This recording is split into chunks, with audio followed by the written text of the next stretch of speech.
due to some circumstances that we really couldn't control. And, I know that's tough luck. That's football. I know you won't say it, but I'll say it. If you hadn't lost Caleb, you probably wouldn't have said it. I would say that would have been a very good chance. I believe that because y'all were playing well, and he gave you that other threat, and it just made a huge difference. And when you lost him, that just threw the kink and everything. It was just another facet that people had to prepare for. Right. And being able to come out on the play action or line up in the trips and throw the football, kept them from putting 8 men down in the box.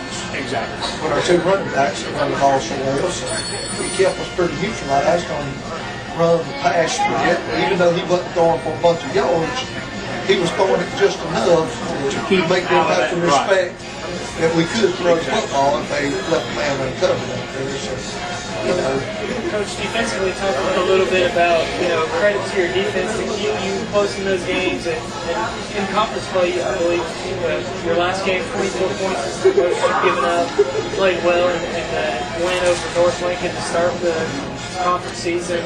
Talk a little bit about some of your defensive players and how they've kept you in some ball games. Well, I think if we've grown anywhere, from last year and this year, it's our ability to be a lot more technical on defense. Last year, we were not very good in the technical aspects of the defensive game. The kids were still learning how to be, good technique football players. This year, Coach Latham has come in, done a good job. We installed a whole new defensive package, and by doing so, it's allowed our kids a little bit more freedom on defense to play under control. And last year, if we had a big weakness, it was our perimeter defense.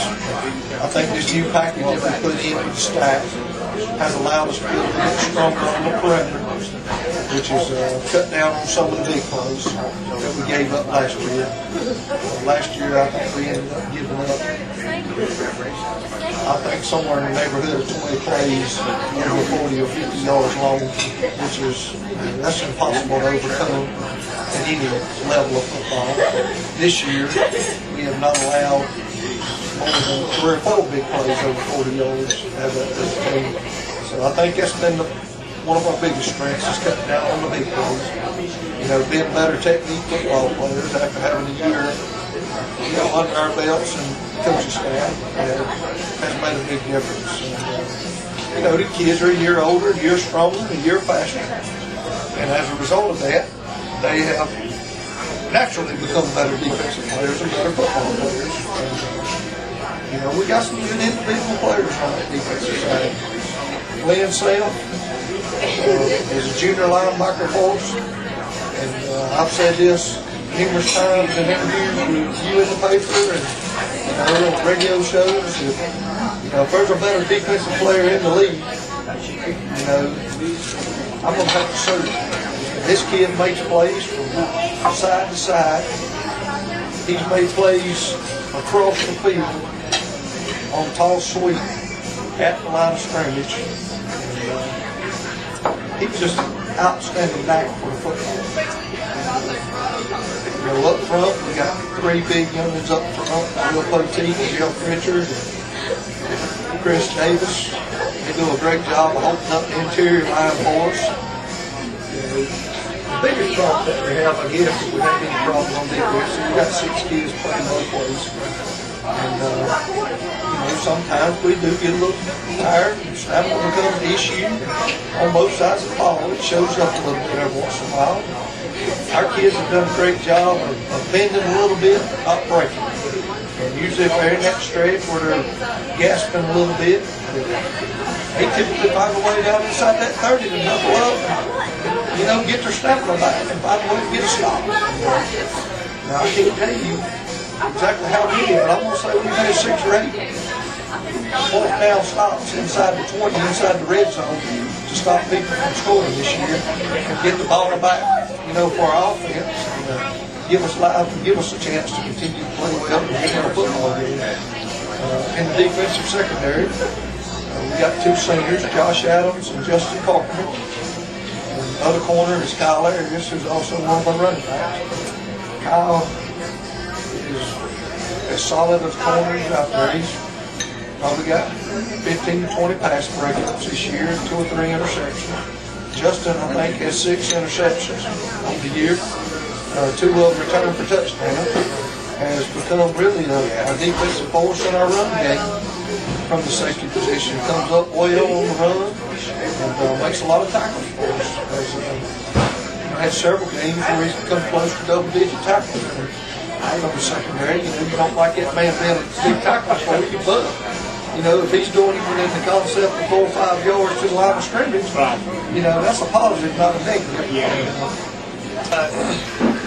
Coach, you've had Caleb Beal out for a couple weeks now. Nick Fisher's been into your offense as quarterback a little bit. Give us an idea of Friday's game against Lincoln, who might play quarterback, the possibility of Beal being back, and maybe how he'll fit to your offense. Well, start out with Caleb. Caleb actually went today and got the pins took out of his thumb. Everything seems to be on schedule for him, but he's still very limited in range of movement in his thumb. He's going to start rehab. Hopefully there's an outside shot and we'll be able to get him back for the last regular season game. Maybe or maybe not as a quarterback, but we'll just have to see how he progresses. And, I think there's a pretty good chance that he'll be able to get back and play for us in some capacity. With it being the thumb on his throwing hand, I just don't know if he'll get it.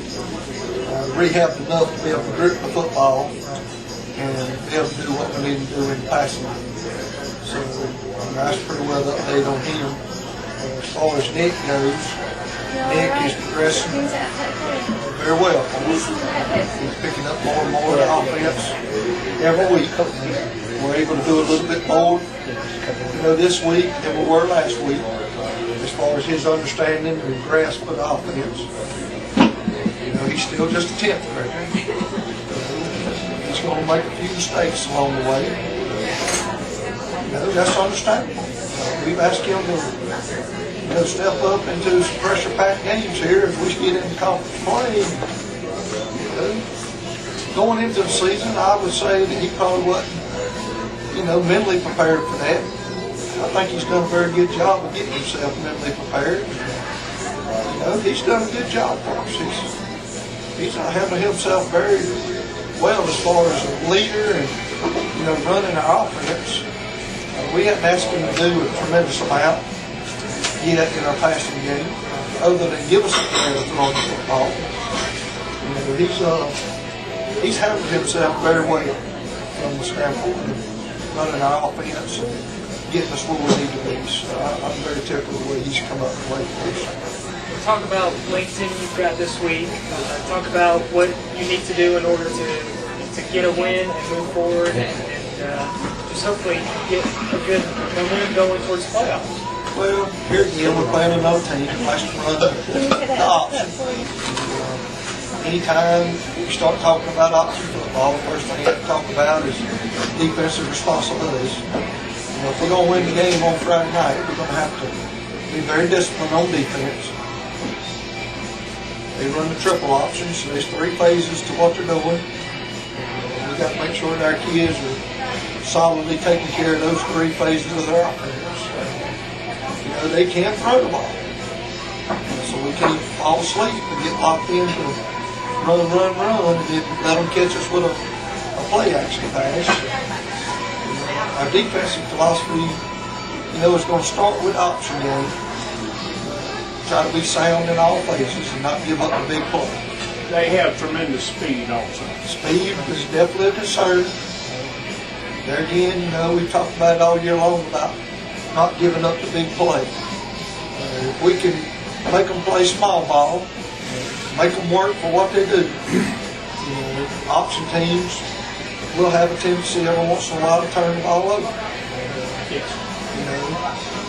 Hopefully we can do that. Maybe we can force a few turnovers and get the ball back off the field to our offense. And, offensively,